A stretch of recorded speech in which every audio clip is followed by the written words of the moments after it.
All right, we are now joined by Matt Kenseth, driver of the number 20 Dollar General Toyota. Matt, you have some history here at Darlington with a win in 2013, top 5 finish last year. Tell us about expectations here this weekend and being back. Well, it's hard to pick expectations. You come here once a year, different tire, different aero package, so you're not really sure. But certainly in the last few months, our cars have been fast, so we're hoping we can continue that momentum here. We had a really bad finish at Bristol, but we had a really good car again. So hopefully we have a competitive car that will run up front. It's always a long race. It's really exciting to be back here on Labor Day. It's just a totally different feeling, in my opinion, even riding down here and hearing all the excitement from the fans. So I'm looking forward to getting the weekend started here in a little bit. All right, we'll go ahead and open it up to questions. We'll start in the back with Jay and then go to Jordan. Jay Pennell with Fox Sports. I believe you were here for the tire test, the second tire test with the tire that we're going to run this weekend. It was made specifically for this package, for this race. Just talk about how that test went and what do you expect once you get out there today and throughout the weekend?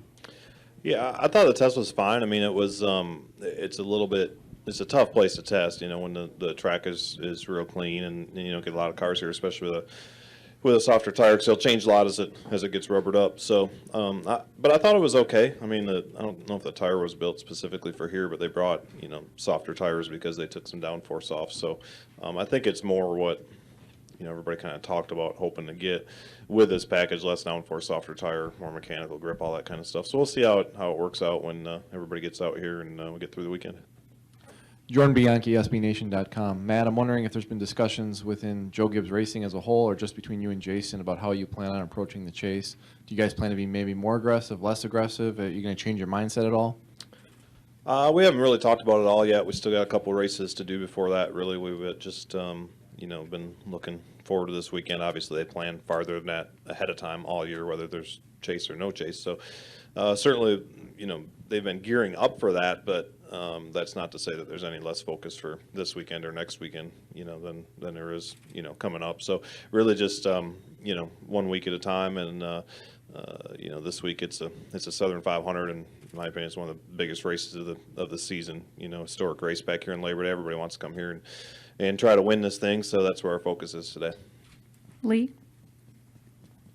Spencer Motorsport.com. Can you notice a difference in performance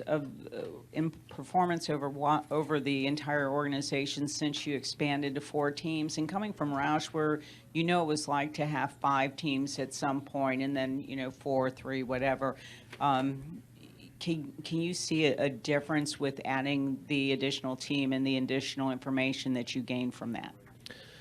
Yeah, I mean, I think there's always.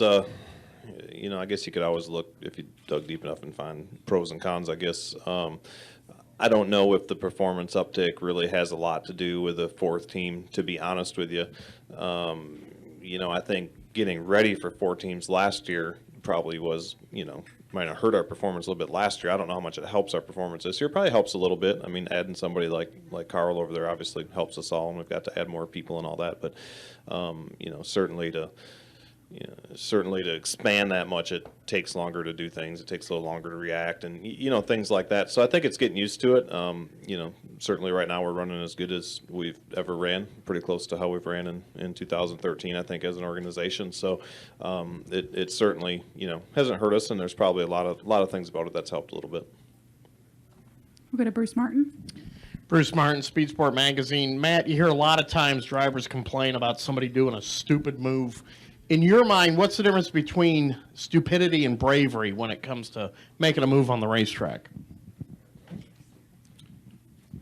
I have no idea how to answer that one. Any additional I really questions? don't. Sorry, I don't have anything on that one. We'll go to Mike. Mike Neff from FrontStretch.com. The only other time we've had this aero package on the track, Kyle went to Victory Lane. Does your driving style lend to the same type of a setup that Kyle has, and you think that's an advantage coming here using this package again? Kentucky and here's just such different racetracks. I don't know that you can really compare. They brought a different tire, way different surface, way different racing style here than there is at Kentucky. Obviously, the groove is much, much narrower.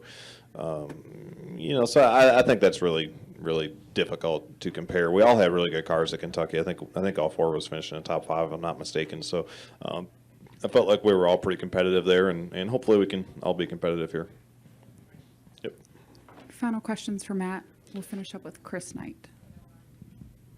Chris Knight, catchfence.com. Matt, I was just curious if any progression in Ross's career at Joe Gibbs Racing moving forward in the Xfinity Series, either for the rest of this season or for 2016.